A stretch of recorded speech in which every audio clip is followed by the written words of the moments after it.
আসসালামু আলাইকুম। উত্তরবঙ্গের আরেকটি জনপ্রিয় নাম হলো ৪৬ এক্সপ্রেস। এই গাড়িগুলো হাফ ডজন এসি বাস নিয়ে তারা কোম্পানিটি শুরু করে।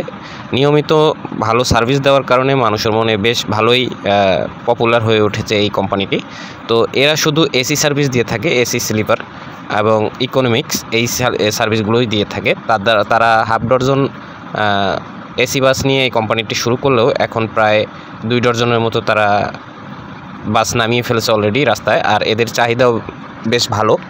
আর এরা এসি ছাড়া নন এসি কোনো সার্ভিস দেয় না। এরা কোন রোডে সার্ভিস দেয় সেটাও আমি আপনাদেরকে বলতেছি। এরা ঢাকা থেকে দিনাজপুর রোডে সার্ভিস দিয়ে থাকে।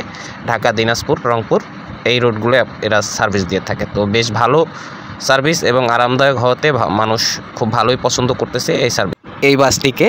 তো দিন যত যাচ্ছে তত মানুষের মনে জনপ্রিয় হয়ে উঠতেছে এই বাসটি।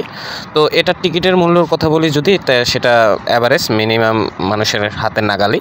এর টিকিট হলো আপনার ১২০০ থেকে ১৩৫০ টাকা। ইকোনমিক্স আর স্লিপার হলো ১৫০০ থেকে ১৬০০ টাকার মধ্যে পেয়ে যাবেন। তো ভিডিওটি ভালো লাগলে ভিডিওটিকে লাইক করুন, শেয়ার করুন আর চ্যানেলটিকে অবশ্যই সাবস্ক্রাইব করুন। আর আপনাকে কোন জেলা থেকে দেখতেছেন সেটা কমেন্ট বক্সে কমেন্ট করুন।